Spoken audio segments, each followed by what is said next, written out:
The Oval Office was lit up, cameras rolling, every move staged for the world. The air was thick with anticipation, as if everyone present knew they were part of a carefully choreographed performance. Trump sat confidently, J.D. Vance at his side, both men ready for a show that would play out on every major news network. Their posture and expressions were calculated, projecting strength and certainty. Across from them, President Zelensky of Ukraine, here to talk peace, but also to fight for his nation's future. He knew the stakes were higher than just a headline. The meeting began with smiles and handshakes. Classic political theater, the kind that looks good on camera, but often hides deeper tensions. Trump boasted about a big beautiful deal he'd brokered, his words echoing through the room as reporters scribbled notes. The plan, at least on paper, was simple. The US would gain access to Ukraine's mineral resources, and Ukraine would get a supposed path to peace. It sounded like a win-win, but the reality was far more complicated. Trump was ready to declare victory, basking in the global spotlight, eager to claim credit for a diplomatic breakthrough. Zelensky, ever the actor, played along, at least at first. He knew how to work a room, but he was also weighing every word, every gesture. But he wasn't just a prop in Trump's production. Beneath the surface, he was strategizing, determined not to let Ukraine's interests be sidelined. He needed more than a business deal. He needed real security for his country. For Zelensky, this was about survival, not just politics. The tension beneath the surface was real, even if the smiles were for the cameras. Every glance, every pause, hinted at the stakes involved. Trump believed he controlled the narrative, expecting applause for his peace framework. He was used to being the center of attention, but Zelensky had his own script. He wasn't about to let the moment slip away without making his case. The world was watching, expecting a diplomatic breakthrough or a disaster. Every second was being broadcast, analyzed, and debated. Trump's plan was simple: announce the deal, take the credit, and move on. He saw the meeting as a stepping stone to his legacy, but he underestimated his counterpart. Zelensky was not just another foreign leader, he was a survivor, a fighter. Zelensky was not there to play along with a hollow performance. He was ready to stand his ground, no matter the pressure. He was ready to challenge the spectacle, to demand substance over showmanship. The stage was set for a dramatic twist. The atmosphere was electric, as if everyone sensed something unexpected was about to happen. Trump thought he had written the ending. He was confident the story would go his way. But Zelensky was about to improvise. He was prepared to rewrite the script in real time. The meeting was more than a photo op. It was a test of real leadership, a contest of wills that would echo far beyond the Oval Office. Trump's confidence masked a fragile plan. Underneath, he knew things could unravel quickly. Zelensky's patience hid a steely resolve. He was determined to protect his country's future, no matter the cost. The world's eyes were on the Oval Office, waiting for history or chaos. Every nation was watching, waiting to see who would blink first. Trump wanted a legacy moment, a headline that would define his presidency. Zelensky wanted security for his people.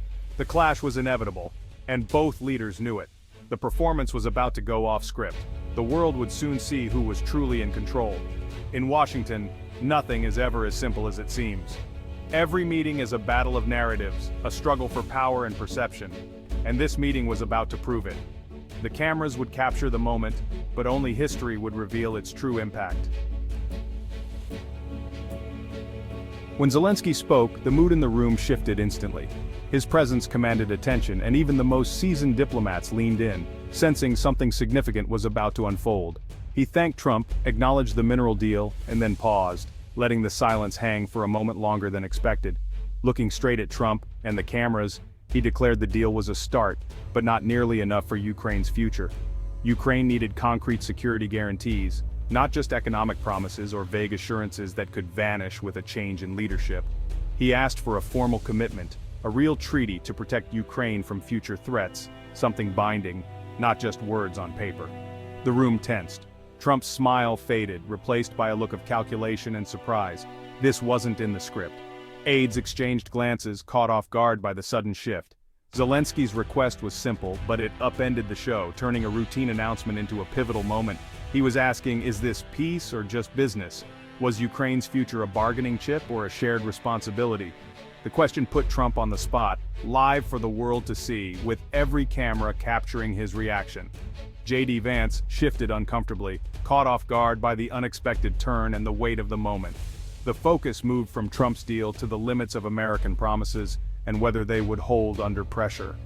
Zelensky had turned a photo op into a real negotiation, forcing everyone to confront the real stakes.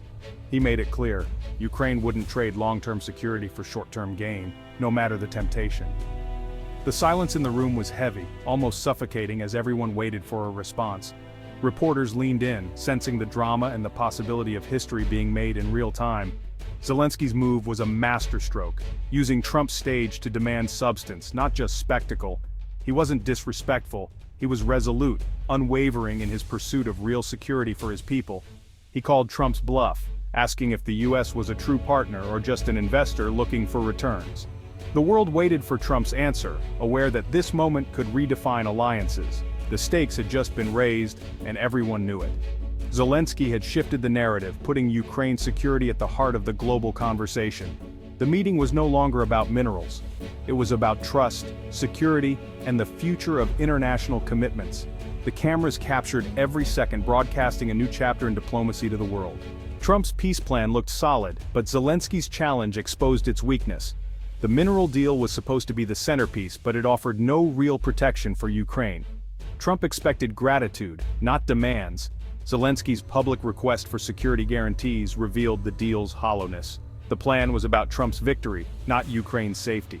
If Trump agreed to security guarantees, he risked angering his base. If he refused, he looked weak and uncaring. He was trapped, live on TV. Zelensky had introduced reality into Trump's performance. The image of Trump as peacemaker began to crumble. The mineral deal now looked like a cynical ploy. Trump's bluff had been called. The meeting's premise was falling apart. Trump wanted to look strong but now seemed outmaneuvered. The world saw the illusion unravel. Zelensky's demand for substance had changed everything. The grand show was turning into a fiasco. Trump's plan was exposed as empty. The performance was collapsing in real time. What happened next stunned the world, sending shockwaves through capitals and living rooms alike. Trump, unable to control the situation or his emotions, lost his temper in front of millions. He leaned forward, voice rising, trying to intimidate Zelensky with his physical presence and harsh words. Abandoning any pretense of diplomacy, he mocked Zelensky's attire, questioned his leadership, and belittled his experience. The attack was not just political, it was petty, personal, and deeply unprofessional.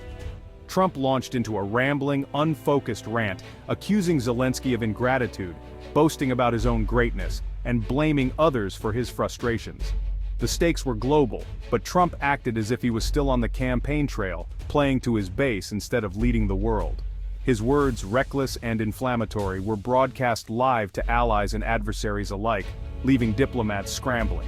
The world saw a leader unraveling on live TV, his composure slipping away with every sentence. Zelensky, in stark contrast, stayed calm and collected, which only seemed to fuel Trump's anger further. The contrast was stark, a composed, steady leader versus a president visibly losing control before the world's eyes. The meeting was effectively over, the atmosphere thick with disappointment and disbelief. Trump's outburst destroyed any hope of progress, leaving diplomats and advisors stunned and frustrated. His attempt to project strength backfired spectacularly, undermining his credibility on the world stage. Instead, he looked weak, insecure, and completely out of his depth in the face of crisis. The supposed hero of the story had, in a matter of minutes, become its villain. Journalists captured every moment of the meltdown, their cameras documenting history in real time. The world watched in disbelief, struggling to process the chaos unfolding on their screens. The Oval Office, once a symbol of order and leadership, had become a stage for chaos and confusion. Diplomacy had given way to spectacle. The damage was done, and the world would not soon forget. The global press was merciless. Headlines screamed, "Meltdown in the Oval Office," "The Fight House." The consensus, the meeting was a disaster. Trump's tantrum dominated coverage, overshadowing any talk of peace. Editorials condemned his lack of professionalism and fragile ego. Some questioned Zelensky's tactics, but most blamed Trump for the collapse. The event was framed as a diplomatic train wreck. The US looked unreliable, its leadership chaotic. The incident became a symbol of American decline. Viral clips of Trump's outburst replaced any hope for a peace deal.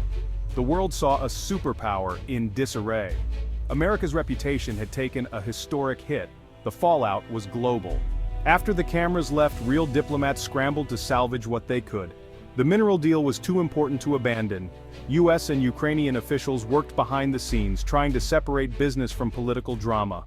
Trust between leaders was shattered, but professionals pressed on. For the US, the deal meant access to critical resources. For Ukraine, it was an economic lifeline. Diplomats navigated bruised egos and political fallout. The bigger issue, security guarantees, remained unresolved. The public meltdown made serious talks nearly impossible. Allies questioned whether US promises meant anything. The incident left a deep wound in the relationship. Other nations watched, wary of relying on Washington. The scramble was about more than one deal. It was about America's reputation. The damage was not easily repaired. The world was reassessing its alliances. With US support in doubt, Ukraine turned to Europe. An upcoming European summit became crucial. The Washington debacle was a wake-up call. Relying on one unpredictable ally was risky. Ukraine needed stronger ties with European neighbors. The EU faced a test. Would it step up to fill the void? Ukraine sought military aid, financial support, and political commitments from Europe.